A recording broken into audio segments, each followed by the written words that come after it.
قل ولو جئتكم بأهدى مما وجدتم عليه آباءكم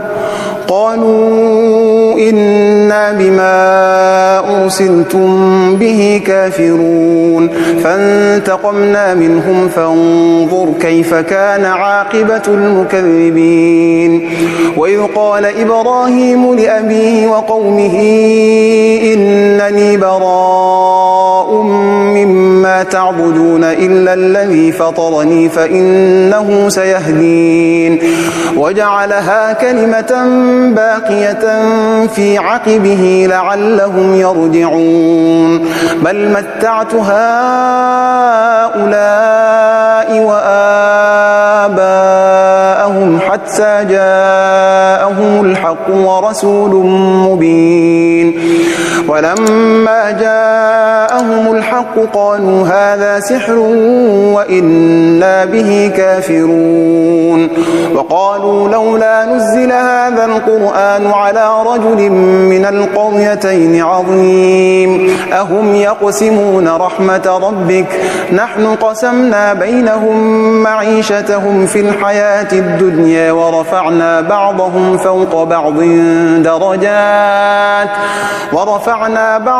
فوق بعض درجات ليتخذ بعضهم بعضا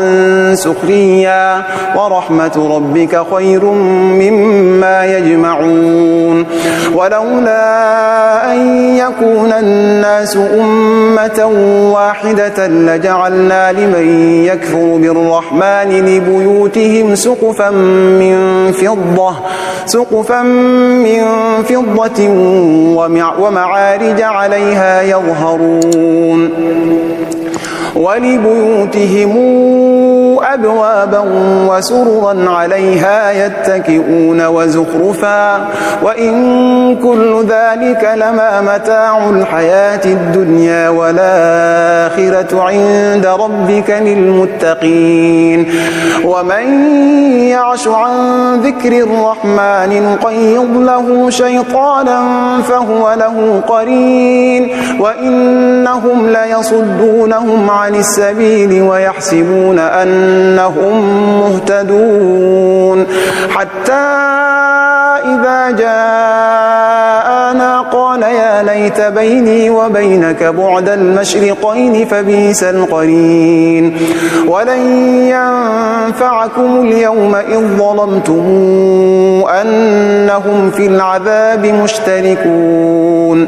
أفأنت تسمع الصم أو تهدي العمي ومن كان في ضلال مبين فإما نذهبن بك فإنا منهم منتقمون أو نرينك الذي وعدناهم فإنا عليهم مقتدرون فاستمسك بالذي أوحي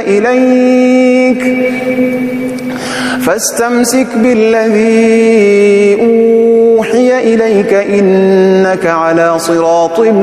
مستقيم وإنه لذكر لك ولقومك وسوف تسألون واسأل من أرسلنا من قبلك من رسلنا أجعلنا من دون الرحمن آلهة يعبدون ولقد أرسلنا موسى بآياتنا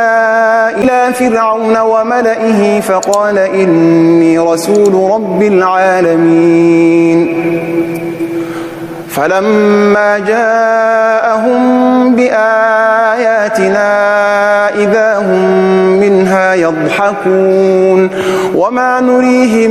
من آية إلا هي أكبر من أختها فأخذناهم بالعذاب لعلهم يرجعون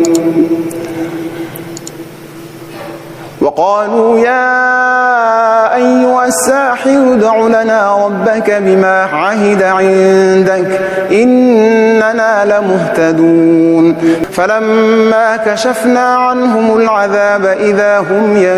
ينكثون ونادى فرعون في قومه قال يا قوم أليس لي ملك مصر وهذه الأنهار تجري من تحتي أفلا تبصرون أم أنا خير من هذا الذي هو مهين ولا يكاد يبين فلولا ألقي عليه أساورة من ذهب أو جاء معه الملائكة مقترنين فاستخف قومه فأطاعوه إنهم كانوا قوما فاسقين فلما آسفونا انتقمنا منهم فأغرقناهم أجمعين وجعلناهم سلفا ومثلا للآخرين ولما ضرب ابن مريم مثلا إذا قومك منه يصدون وقالوا أهالهتنا خير أم هو ما ضربوه لك إلا جدلا بل هم قوم خصمون إن هو إلا عبد أنعمنا عليه وجعلناه مثلا لبني إسرائيل ولو نشاء لجعلنا منكم ملائكة في الأرض يخلفون وإنه لعلم للساعة فلا تمترن بها واتبعون هذا صراط مستقيم ولا يصدنكم الشيطان إنه لكم عدو مبين